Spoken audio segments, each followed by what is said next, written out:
हाल ही में रूस ने एक ऐसा दावा किया है जिसने पूरी दुनिया के डिफेंस एक्सपर्ट्स को आप कह सकते हैं हिलाकर रख दिया है। दावा है एक अजेय मिसाइल का, एक ऐसा हथियार जिसके बारे में कहा जा रहा है कि आज की तारीख में इसका कोई तोड़ ही नहीं है। और इस दावे को और ज्यादा वजन कौन दे रहा है? खुद रूसी राष्ट्रपति पुतिन के शब्द। उन्होंने इसे एक ऐसा हथियार बताया जो सभी मौजूदा और भविष्य की मिसाइल रक्षा प्रणालियों को मात देने में सक्षम है। ये सिर्फ एक बयान नहीं बल्कि एक सीधी चेतावनी है। तो ये आखिर है क्या चीज, ये रहस्यमयी हथियार? इसका ऑफिशियल नाम है 9M730 बुरेविस्तनिक। ये एक न्यूक्लियर पावर से चलने वाली और न्यूक्लियर वॉरहेड ले जाने में सक्षम क्रूज मिसाइल है। और हाँ, नेटो ने इसे एक काफी ड्रामेटिक कोड नेम दिया है, स्काईफॉल। तो चलिए सबसे पहले इसी चौंकाने वाले दावे को थोड़ा और समझते हैं कि असल में रूस ने ऐलान किया क्या है।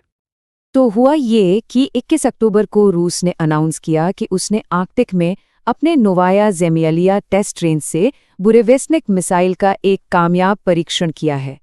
ये जगह रूस के बिल्कुल उत्तरी छोर पर है।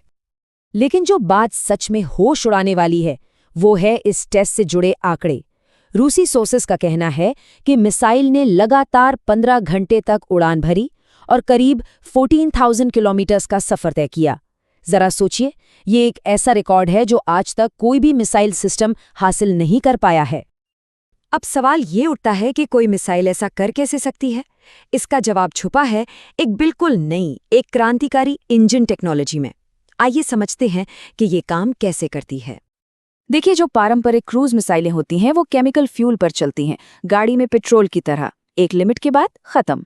लेकिन बुरेविस्निक एक छोटे से न्यूक्लियर रिएक्टर का इस्तेमाल करती है। इसका मतलब ये हुआ कि थ्योरेटिकली इसकी रेंज लगभग अनलिमिटेड है।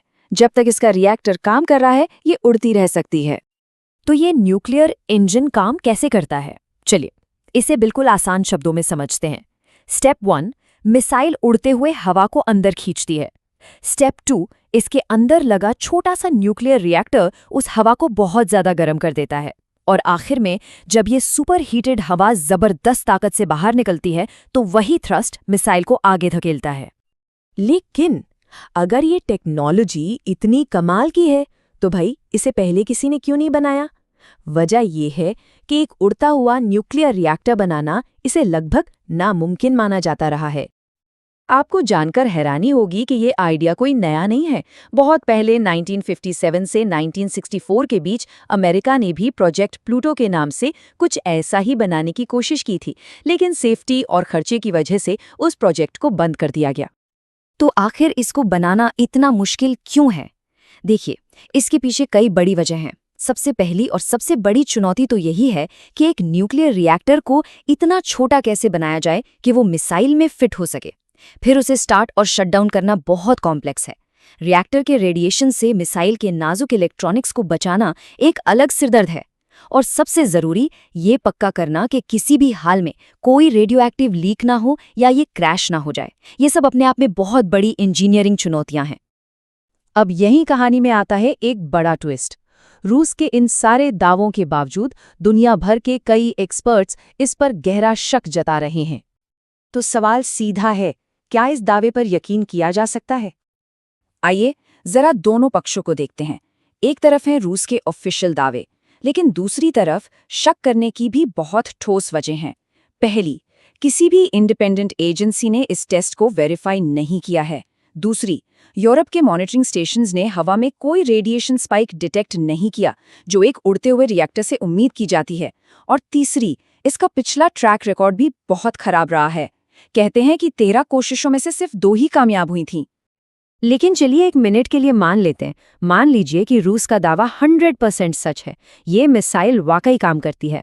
तो फिर दुनिया के लिए इसके क्या मायने होंगे?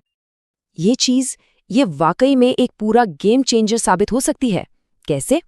इसकी अनलिमिटेड रेंज का मतलब है कि ये कहीं से भी किसी भी दिशा से हमला कर सकती है। और क्योंकि ये एक क्रूज मिसाइल है तो ये रडार से बचने के लिए जमीन के करीब उड़ती है, जिससे आज के एयर डिफेंस सिस्टम्स के लिए इसे रोकना लगभग नामुमकिन हो जाता है।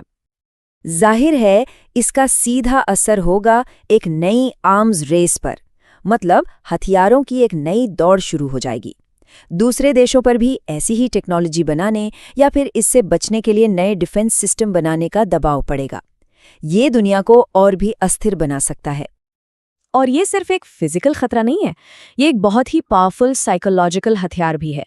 इस एक मिसाइल के जरिए रूस नेटो और अमेरिका को एक सीधा मैसेज दे रहा है कि वो एडवांस्ड हथियारों की इस दौड़ में किसी से भी पीछे नहीं है।